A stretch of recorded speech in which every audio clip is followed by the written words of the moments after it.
সবাই ভালো করে খেয়াল করো, তুই গ্রামের বেশ অনেক ক বছর বা জেনারেশন পরে একটা ডাক্তার হচ্ছিস, কোন কোন প্ল্যাটফর্মে প্রেপমেটকে সোশ্যাল মিডিয়ামে ফলো করেছিস? সোশ্যাল মিডিয়াম শুধু আমাদেরকে ডিস্ট্র্যাক্টই করে, এটা কি আদৌ সত্যি? তার কারণটা হচ্ছে 2025 সালে এরকম একটা রেজাল্ট হয়েছে যে শুধুমাত্র সোশ্যাল মিডিয়ামে ফ্রি কন্টেন্ট ইউজ করতো।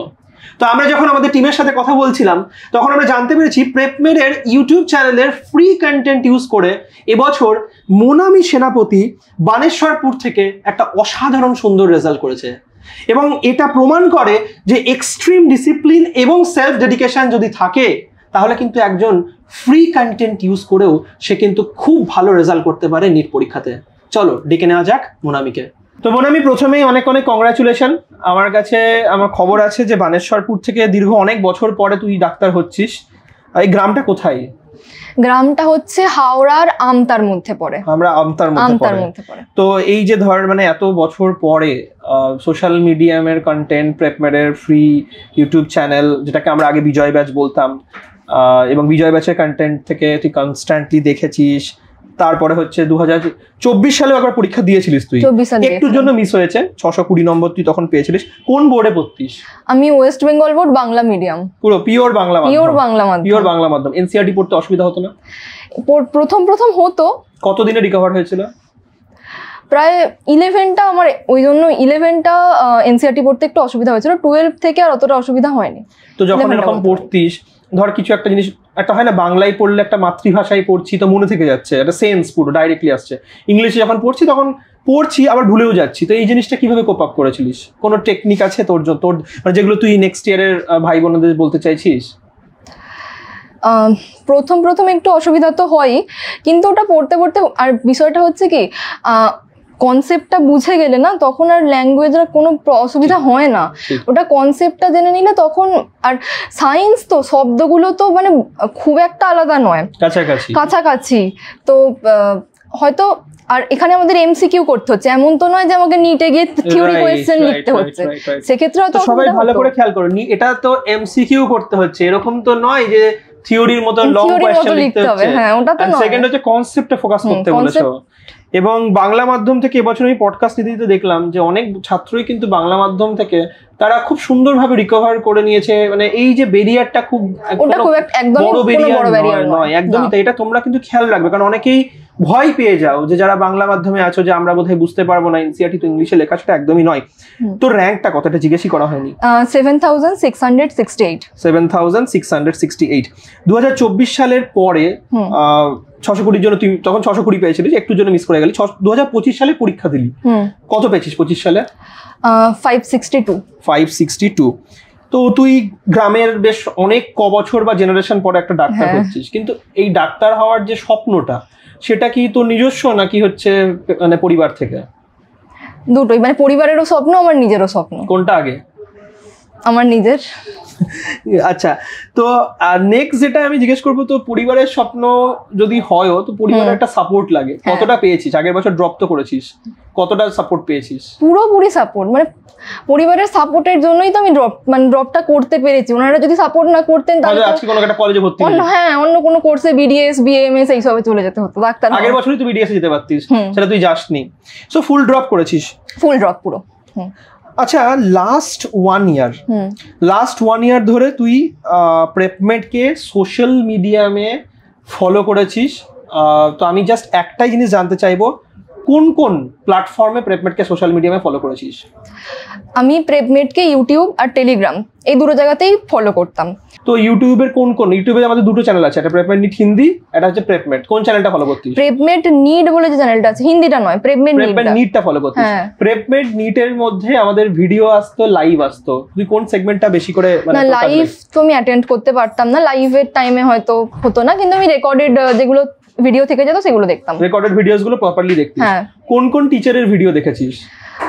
Physical chemistry, inorganic chemistry, organic chemistry. কেমিস্ট্রির জন্য আরজেডি স্যারের ভিডিওগুলো, ফিজিক্সে কেআর স্যারের ভিডিও, বোটানিতে রিমা ম্যাডামের ভিডিও, আর জুওলজিতে স্যারের ভিডিও।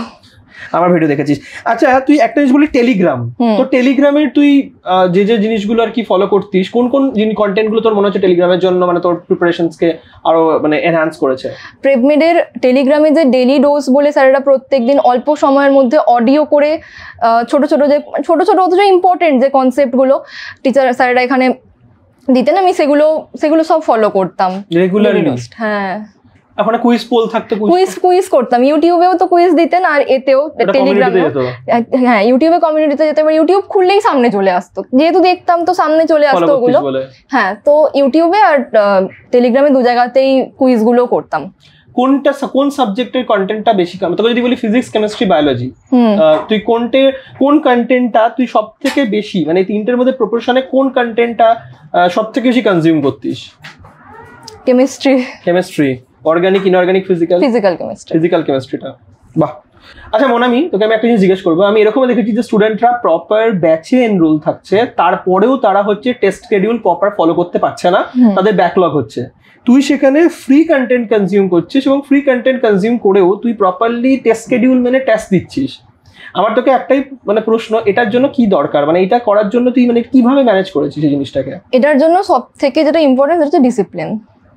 ওকে, আমি জানি আমার টেস্ট আছে, সেই টেস্টের একটা শিডিউল আছে, সিলেবাস আছে, আমাকে এতগুলো চ্যাপ্টার এই এক সপ্তাহ পরে কি 15 দিন পরে আমার টেস্টের জন্য করতে হবে। ঠিক। তো আমি সেটা নিজেই ওটা রুটিনটা বানিয়ে নিতাম যে আমাকে এই টেস্টের আগে এই চ্যাপ্টারগুলো করে নিতে হবে, প্রিপেয়ার করে নিতে হবে। এবার যদি কখনো ইজি চ্যাপ্টার থাকতো সেটা আমি নিজে এনসিইআরটি পড়ে বুঝতে পারছি, যদি বায়োলজির কিছু তো ইজি চ্যাপ্টার থাকে সেগুলো নিজে করে নিতাম, যেটা নিজে করা যায়। আর যেটা হয়তো কঠিন চ্যাপ্টার যেটা বুঝতে পারছি না, সেটা তখন আমি ইউটিউবের যে ফ্রি কন্টেন্ট গুলো থাকে সেখান থেকে ওই টেস্টের জন্য যে চ্যাপ্টার গুলো করতে হবে এই সপ্তাহের মধ্যে করে নিলাম, তখন ওখান থেকে দেখে নিতাম। সো বেসিক্যালি তুই খুব স্ট্রিক্ট করে থাকতিস হচ্ছে টেস্ট শিডিউলের জন্য। হ্যাঁ, ওকে, ভেরি ইম্পর্টেন্ট। আচ্ছা তাহলে ব্যাকলগ কি তোতে এতে ব্যাকলগ জমতো না? মানে আমি তো এমনিতেও দেখেছি বাকিরা বলে ব্যাকলগ জমতো, তুই বললি যে ডিসিপ্লিন মানে করতিস, ডিসিপ্লিনের সাথে প্রত্যেকটা টেস্ট শিডিউল ফলো করতিস, এতে কখনো হয়েছে ব্যাকলগ জমেছে? আর জমলে কিভাবে ম্যানেজ করেছিস? ব্যাকলগ জমলে তখন একটু এক্সট্রা এফোর্ট দিয়ে হয়তো টেস্টে যেটা আছে বাট তার আগের কিছু একটা চ্যাপ্টার আমার একটু উইক আছে যেটা ব্যাকলগে হয়ে গেছে, তখন সেটা একটু এক্সট্রা এফোর্ট দিয়ে নিজেকে আবার সেটার জন্য একটা এক্সট্রা টাইম ওর মধ্যে। মানে এরকম তোর কোনো রেশিও ছিল যে দিনে এতক্ষণ হচ্ছে মানে এই টেস্টটা শিডিউলের জন্য পড়বো আর হয়তো পুরনো একটা টেস্টের হয়তো একটা কিছু বাকি থেকে এরকম মনে ছিল যে দিনে কত ঘন্টা বরাদ্দ করবে? টাইমটা তো ফিক্স, কোনো কিছু ভাবিসনি যে 1 ঘন্টা এর জন্য অ্যালার্ট করবো বা 2 ঘন্টা অ্যালার্ট করবো, মানে সেটা ব্যাকলগ হোক, ব্যাকলগের জন্য আলাদা করে করতে হয় তখন তুই করে নিয়েছিস? অনেক বাচ্চা যেমন থাকে যারা হচ্ছে 1 ঘন্টা যে 2 ঘন্টা করে ডেইলি ব্যাকলগ ক্লিয়ার করছে, এরকম কিছু করিসনি। ওকে, আমি যদি তোকে বলি যে হচ্ছে যে তোকে 3টে এমন টিপস বলতে বলি যেটা যেহেতু তোর প্রিপারেশনটা একটু অন্যরকম বাকিদের থেকে, যে একদম একটা ফ্রি কন্টেন্ট দেখছিস, ফ্রি টেলিগ্রাম থেকে ফ্রি কন্টেন্ট নিচ্ছিস, ইউটিউব থেকে ফ্রি কন্টেন্ট নিচ্ছিস, দিয়ে প্রপারলি টেস্টটা প্রপারলি দিচ্ছিস, তো সেই জায়গাটাই দাঁড়িয়ে তোকে যদি বলি যে ঠিক এরকম তোর মতো যদি আরো এরকম কেউ থাকে যারা এইভাবেই প্রিপেয়ার করতে চাইছে যে না আমরা ইউটিউব থেকে কন্টেন্ট গুলো নেবো আর টেলিগ্রাম থেকে ফ্রি কন্টেন্ট গুলো নেবো, আর হচ্ছে যে বাকিটা হচ্ছে যে প্রপারলি হচ্ছে যে আমি টেস্টটা হচ্ছে প্রপারলি দেবো, তো সেই জায়গাটাই তোকে যদি বলি তাদের জন্য তুই 3টে কি টিপস দিতে চাইবি মানে যেগুলো তাদের দরকার মানে প্রপারলি নিজেকে ট্র্যাকে রাখার জন্য?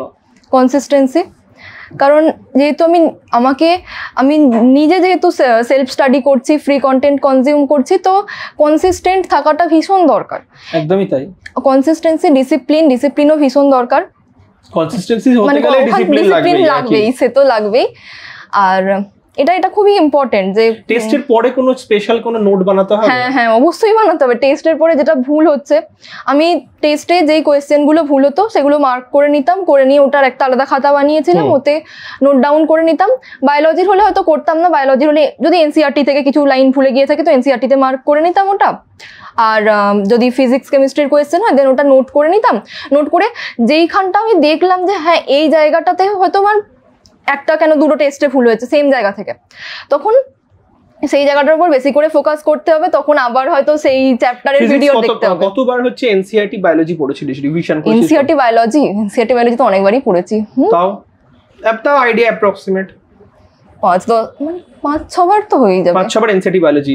এনসিইআরটি ফিজিক্স এনসিইআরটি ফিজিক্স বেশি পড়া হয়নি, ওটা একবারই হবে। এনসিইআরটি তুই আমাদের বলছিলিস যে এনসিইআরটি সার্জারি, তুই এনসিইআরটি সার্জারি, হ্যাঁ তো ওটা তুই কেয়ার স্যার থেকে করেছিলিস, তো কেয়ার স্যারের ভিডিওগুলো ফলো করে তো কতবার মোটামুটি পড়েছিলিস এনসিইআরটি ফিজিক্সটা?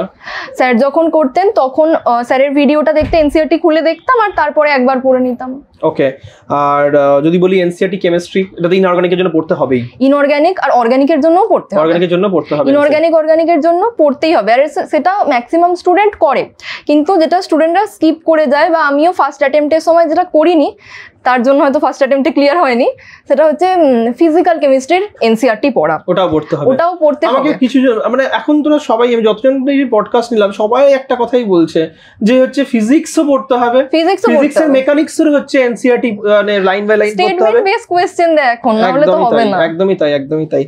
তো সবাই আশা করছি খুব ভালো করে শুনলে যে মোনামি কি বললো, অ্যান্ড মোস্ট ইম্পর্টেন্টলি তাদের জন্য অনেক বড় ইন্সপিরেশন যারা শুধুমাত্র এটা ভাবে যে আমিও ফ্রি কন্টেন্টটা ইউজ করে পুরো র্যাঙ্কটা করব এবং টেস্টটাতে প্রপারলি স্টিক করে থাকবো। সো টেস্ট এবং টেস্ট সিরিজে প্রপার স্টিক করে থেকে ফ্রি কন্টেন্ট কনজিউম করেও কিন্তু ভালো র্যাঙ্ক করা যায়। তার বেস্ট এক্সাম্পলস মানে এবছরে আমার কাছে at least Monami is the best example.